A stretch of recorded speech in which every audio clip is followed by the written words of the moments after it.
Hello, welcome to my channel, and to my subscribers, welcome back.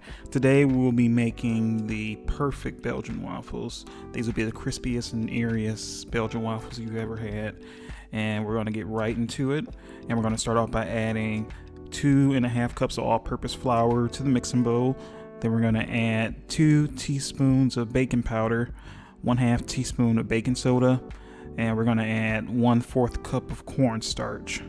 And I'm going to discuss why we're adding that in a little bit. I'm going to add 1/2 teaspoon of iodized salt, and we're going to add 1/4 teaspoon of nutmeg. This will give the waffle a bit of a nutty flavor.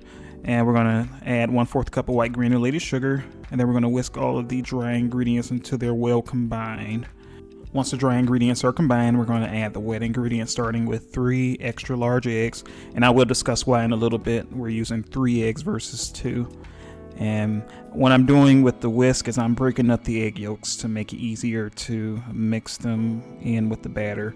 And I'm going to add 1/2 cup of vegetable oil, not butter, and I'm going to explain why that's important in a little bit. I'm going to add 2 1/4 cups of buttermilk. And finally, I'm going to add 1 teaspoon of vanilla extract. Now that we've added all of our wet ingredients, we're just going to stir everything until it's combined. We're not going to use the whisk because we don't want to overwork the batter. That's why I'm using a cooking spoon to mix the batter slowly. Now, as promised, I'm going to circle back around to the ingredients. And starting off with the vegetable oil, I did mention that it is important to use vegetable oil versus butter in this recipe. While there are some recipes that allow for the use of butter, the reason I recommend using vegetable oil is because butter tends to have a higher water content, which contributes more moisture to the waffle. And that added moisture makes it harder for the waffle to brown evenly. Vegetable oil, conversely, it has a negligible amount of water at best.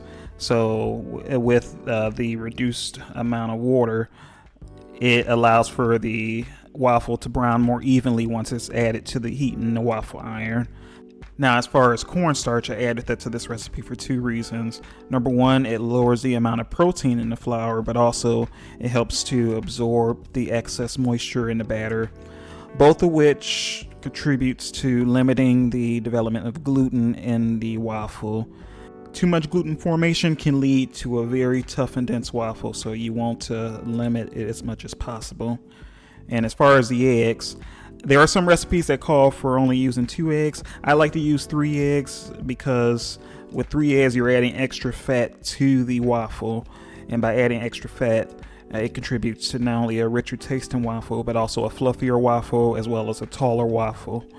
And no, I did not separate the egg whites from the egg yolks. I know there are recipes out here that call for doing so, but in my opinion, it's an unnecessary extra step. Ultimately, as long as you have a good Belgian waffle maker in combination with using the cornstarch and vegetable oil, you should still end up with a perfectly fine Belgian waffle that's crispy on the outside and fluffy on the inside. And finally, this recipe does call for using both baking soda and baking powder. The reason for the baking soda is with the buttermilk being an acidic ingredient, the baking soda is used to help neutralize some of the acidity in the buttermilk. Also, once the buttermilk reacts to the baking soda, it will produce more carbon dioxide in the batter, which will help lead to an airier waffle.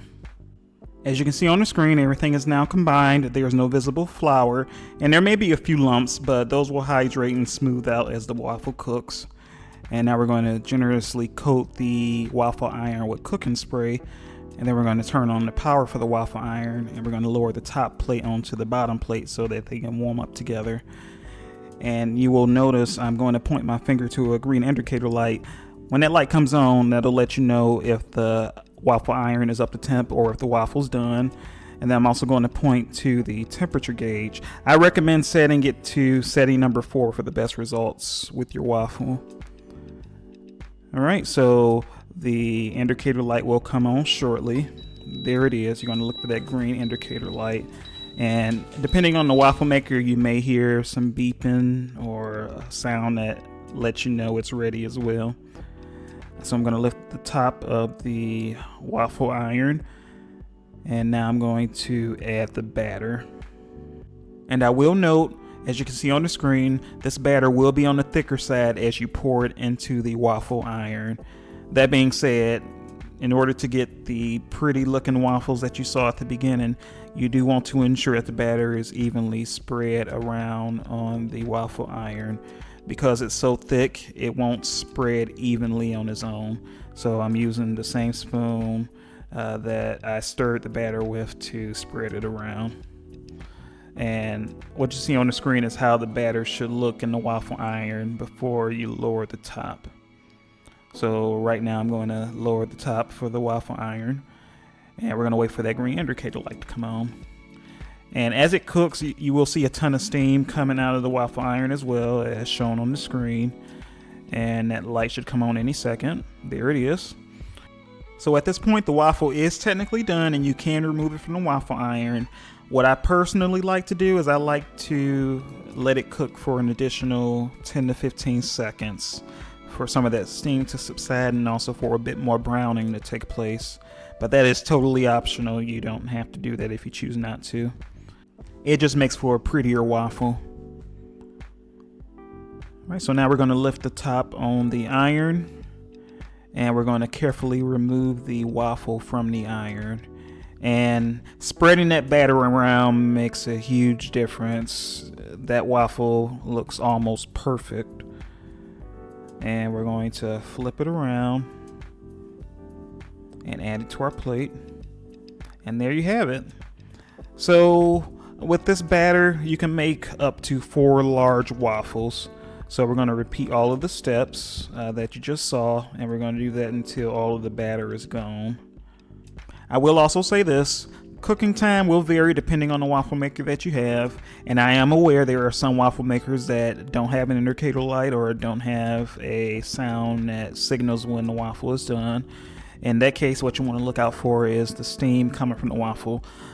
Once that steam subsides, that's how you know the waffle is done, and you remove it from the waffle iron at that time. Now I chose to top the waffles with mixed berries, whipped cream, and syrup, but you can top the waffles with whatever you like. And in order to keep them crispy, either while the other waffles are cooking or until you're ready to eat, you can place them in a 200-degree Fahrenheit oven for up to 20 minutes. And there you have it.